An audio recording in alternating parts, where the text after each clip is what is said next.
The Black Lives Matter movement, one of the most engaging in recent decades, is nonetheless dogged by a persistent, if seemingly innocuous, rebuttal.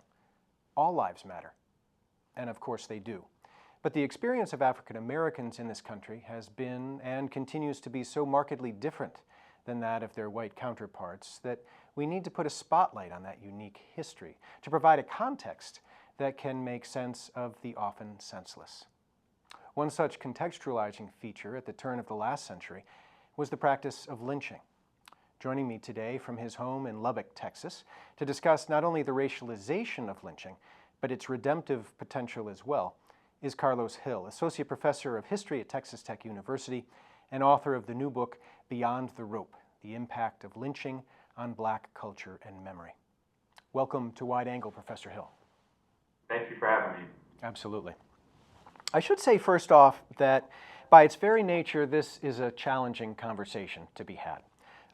And I want to assure viewers that there are no photos, illustrations, graphics depicting lynching, but the subject is grim and will make for a potentially disquieting discussion at points. That said, I wanted to engage in this conversation to begin with, and I assume you wanted to write Beyond the Rope for the same reason, that there's much more to learn from this history by going straight through it, as opposed to skirting it, ignoring it, and saving ourselves some uncomfortable moments together. Yes? So I guess there's a promise here, yeah? That if viewers stay with us, hopefully we'll exit the other side of this conversation with an understanding that will serve us as we face similar challenges in the future. Does that sound right to you, Karlos? That sounds good. Okay. I like the way you put that. All right, thank you. All right, so let's start off by putting ourselves back in the 19th century, because my understanding from reading your book is that they conceptualized the practice of lynching very differently than we do today. We think of it certainly, we're repulsed by the very notion of it, and yet it seems as if it was more or less accepted at the time, both amongst black as well as white communities, that lynching had a role to play in society that was largely unmotivated by race. Can you paint a picture for us of what was going on at that time? Yes, I mean, my book really deals with the period from, say, 1880 to about 1990, about 110 years of the history of lynching. But before that, before the period of 1880, by and large, the history of lynching is a history of white Americans lynching other white Americans.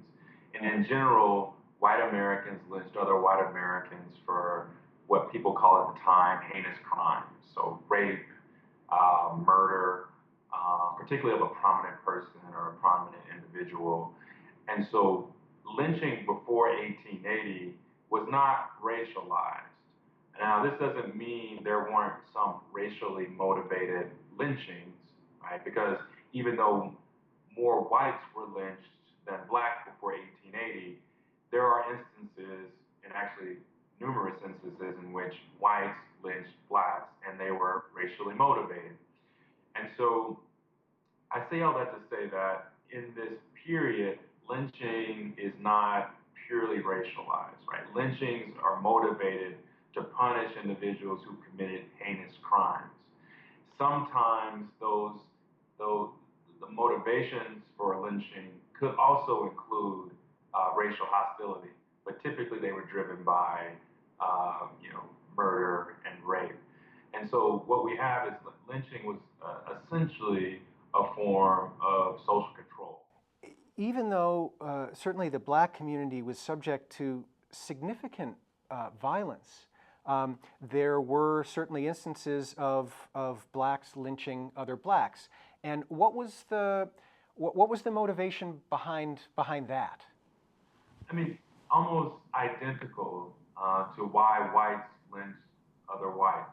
African Americans lynched other African Americans for the same, if not similar, if not the same reason. So rape, murder, in some cases incest, but typically violent crimes committed, right, against another black person. And so the similar crimes, but in terms of why African Americans lynched, I think there's some real differences. So African Americans typically argued that they lynched other African Americans because white authorities would not take those crimes seriously. Whereas whites typically lynched other whites because they believed that the criminal justice system would not punish those individuals harshly enough or swiftly enough. And so these are the kinds of reasons or justifications that African Americans gave versus white Americans gave. However, when we talk about white Americans lynching African Americans, most of the reason why the, whites argued that they lynched African Americans because they believed that normal punishment, normal criminal punishment was not sufficient, right? In order to really squelch African American criminality, you had to make an example of African Americans. And the most compelling way that one could do that was through lynching, right? And so, and the spectacle of lynching. And so, between the years that you mentioned, between say 1884, 1885, 1886, we saw a sea change in how Americans, both black and white, began to think about lynching. Okay, And let's, so, if I can interject. So just to contextualize again, we're talking about 20 years after the end of the Civil War, yes. when this shift comes about.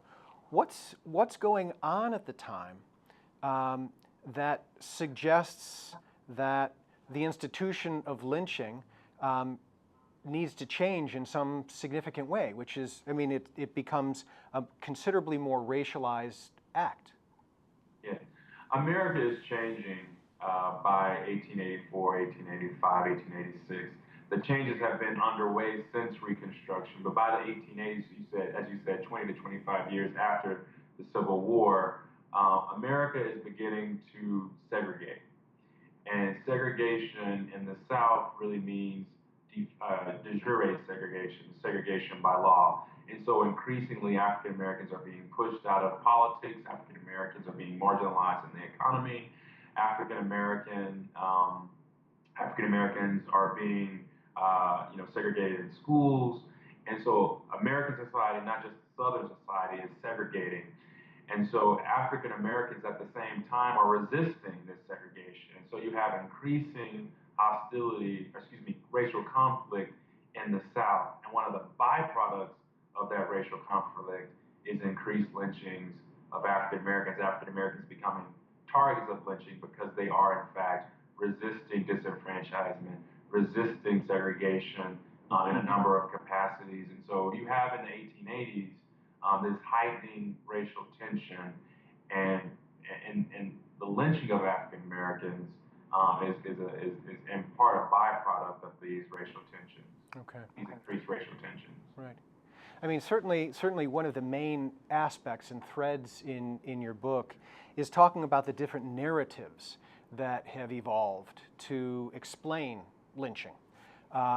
Certainly the one that you speak to first is the mainstream narrative, what you've come to call the black beast rapist narrative. And I don't like to say that, but there I did, because I have to, yeah? Yeah. So that becomes the story that helps justify racial lynching. Can you give us a sense of what that was? Yeah, and so when we talk about how lynching became racialized, it really revolves around the black beast rapist narrative, or the black beast rapist mythology, if you will. And essentially, what the black beast rapist mythology or narrative is it's a story that white Americans told themselves about why lynchings were necessary, why it was okay to lynch hundreds of African Americans. And so the narrative basically asserted that African American men were retrogressing back to a slavish-like personality, character. And so they were regressing back towards this bestial, slavish-like character because slavery had civilized them. And without the civilizing, or this kind of civilizing mission of slavery, you saw retrogressing. You saw African American men sort of devolving. And so this black beast rapist narrative suggested that one of the byproducts of African Americans devolving back to their bestial like state was they were increasingly raping white women. And, and therefore, lynching was necessary, right, in order to essentially to suppress African Americans' desire to rape white women. If you could make an example, a spectacle out of a black beast rapist, perhaps maybe that would deter other African American males from doing the same thing. Certainly, this has had a terrorizing impact on the African American community. Yeah, and although prior to 1884, 85, 86, there are more whites lynched than blacks, and you would see blacks lynching other blacks. That shifts significantly with the rise of racialized lynching. Yes, and the black community feels compelled to stop the practice of lynching other blacks. What was the thinking in the community that such a shift would achieve? There's a moment where African American, the narrative of why lynchings are necessary revolves around African American criminality or black criminality. So you have this moment in America where Americans are beginning to see African American men, in particular, as a clear and present danger, and therefore African American is making it easier for African American civil rights to be stripped away, African American economic rights being stripped away, and so lynching becomes this very convenient way, right, to explain why African Americans don't deserve full citizenship rights, why African Americans can be disenfranchised and segregated because they are these black beast rapists. And so African American political leaders, particularly newspapermen, activists, begin to make the case that by black Americans lynching other African Americans, that only provides more evidence to apologists of white apologists of lynching. It only provides yet more evidence that what white Southerners are doing is legitimate. Because if African Americans are lynching other black people for the same reasons that whites were lynching African Americans, then the argument for segregation, the argument for disenfranchisement only becomes stronger. And so there was this sentiment that black vigilantism was a liability, right? And African American political leaders, particularly in the press, began to argue that it needs to be discouraged. Black on black vigilantism needed to be discouraged at every point. And I should say that the black lynchings or black vigilantism doesn't really bear any resemblance to white on black vigilantism. So when we think about white on black vigilantism, we think of hundreds, sometimes thousands of spectators looking on at the lynching. In many cases, white on black lynchings became these festivals of violence where people had picnics and people took pictures. In terms of black on black vigilantism, that wasn't the case, right? There were typically only maybe a few dozen people who were reported to be spectators. There wasn't, definitely there weren't picnics, there weren't pictures taken. I've never found evidence of photography that was taken at an instance of black vigilante. You referred to black newspapers playing a role in trying to squelch African Americans lynching other African Americans, and certainly the black community as a whole. It sounds like from your book organized to put an end to lynching, but its members did so in very different ways. The black newspapers, as you suggest, characterized lynching as, or the lynched as empowered, even heroic.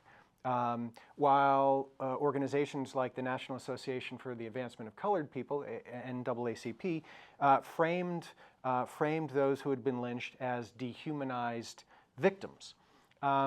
Why the different treatments within the black community of the same stories?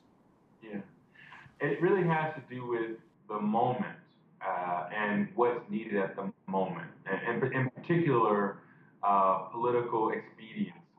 And so for the NAACP, who mounted a 40-year campaign to convince Congress to pass federal anti-lynching legislation, their number one goal is to convince, wary,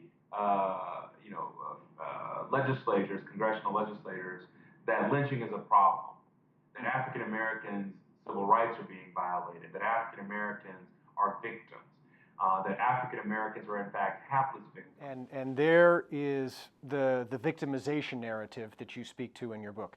We're going to take a quick break and come back to that. Please join us after this short break. Hi, it's Susan Karp, the Executive Director of the Arlington Council on Aging. This is the IRS calling. Your taxes haven't been filed. You're going to be forced. Give us your credit card number. Otherwise, you're going to be hauled off to jail. This is all a fake. It's happening all the time right now in Arlington. We're receiving a number of phone calls. Don't get caught. It's not real. It's a scam. It's a fraud. Thank you. Welcome back to Wide Angle. I'm Peter Bermudez, and I'm speaking today with Professor Karlos Hill about his new book, Beyond the Rope. Welcome back, Karlos. Thank you for having me again. Absolutely. So before the break, we left people with the beginnings of the understanding of the victimization narrative, trying to maybe humanize African Americans' experience at the hands of white lynch mobs. Yes? The NAACP at the time, we're talking, I think there's a specific reference to 1921 in your book, is trying to present a very sympathetic character in the African American lynched body, which you speak to. Can you give us a little bit more and fill that in a little bit? It sounded like certainly the compelling need was to counter the dominant narrative of the day, which is the black beast rapist narrative, and this was something that maybe could do that. Yeah, I mean, the NAACP has a major challenge, and the major challenge that's preventing Congress from passing legislation is that African American men in particular, but African American people in general, are seen as less than, and in some cases subhuman. And so because of that, the NAACP has to convince white Americans that African Americans are deserving of respect, they're deserving of equality, and that African Americans are victims. They are being brutalized by lynching. And so this was the main challenge, right, of the NAACP. Despite all odds, was effective, right? So much so that today we primarily see African Americans who were lynched not as black beast rapists, but as victims, right? The problem with the story is that today we typically see African American lynch victims as simply victims, as only victims. And so my book tries to tell that much more complicated story of how African Americans conceived of black lynch victims in a myriad of ways, and principally through what I call consoling narratives of the lynched black body. Right. I mean, and that's a beautiful pivot to that notion. So certainly the victimization narrative had a very specific purpose and moment. However, all of us can be victims for only so long. Yes, and certainly the black community needed to perceive themselves as a community with agency and power to try to attempt to captain their own futures, if you will. And the consoling narrative is the story that the black community told itself through its newspapers, through authors like Richard Wright, Ida B. Wells. Can you tell us a little bit about the consoling narrative? Yeah. I mean, before I go into that, I mean, I think there's an implicit assumption amongst individuals who try to create consoling narratives that history can either oppress you or it can liberate you, right? It can empower you or disempower you. And so victimization narratives of the lynched black body, although they were useful for political reasons, for political expediency, they were not very useful in terms of liberating African Americans. They weren't useful in terms of empowering African Americans to understand this history, the history of lynching. And so consoling narratives, in the main, what consoling narratives was about black agency, was about illustrating black agency, typically through black resistance to lynch mob violence. And so you had, in many of these consoling narratives, African Americans, whether individually or collectively, taking up arms against lynch mobs, fighting back. Now, the reason why I call them consoling narratives is because, and not triumphant narratives, is because African Americans, lynch victims, typically, in almost all these narratives, they always die brutally from a lynching, right? But what was important about these narratives was not that they, died this brutal death, but that they fought back, right? That they illustrated their humanity. They fought for their civil rights. And so by doing so, African American authors were making this sort of subtle case that although African Americans were victims of lynching, they were not victimized by it. They weren't victimized by the terror that lynching sought to wreak on black bodies. African Americans didn't just cower in the corner, right? And while lynch victims, while their communities were being overrun by racial violence and brutality. And so these consoling narratives were about claiming a small measure, but nonetheless a measure of victory in defeat, right? And so these stories of lynching, right, could become a basis for molding the next generation, for telling them, even though your civil rights are being stripped away, fight back. Right. Even though you're being brutalized by these mobs, fight back. So these stories became testaments of black courage, of black heroism, even in the face of insurmountable odds. Right, and maybe that's a wonderful point at which to look forward to that distant generation that is consoled by this narrative. Certainly, the deaths of Trayvon Martin, of Michael Brown, of Tamir Rice have ignited the Black Lives Matter movement. How has it spawned also a counter-narrative campaign not dissimilar from what the black community encouraged a century ago around the issue of lynching? I mean, I think we really hear echoes of the Black Beach Rapist discourse in our societal discussions of the Trayvon Martin case, of the Michael Brown case in particular, where the question that people were asking was Trayvon Martin a victim? Or was he a perpetrator? Was Michael Brown a thug?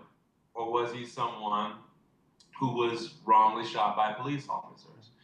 And so I think the Black Lives Matter movement, much like the NAACP in the 1920s, 30s, and 40s, it was trying to make the case that, Trayvon Martin as well as Michael Brown were victims. They were victims not just in terms of perhaps their civil rights being violated, but they were victims of this larger system of police brutality that's gone unabated, gone unchecked for many decades. And so I think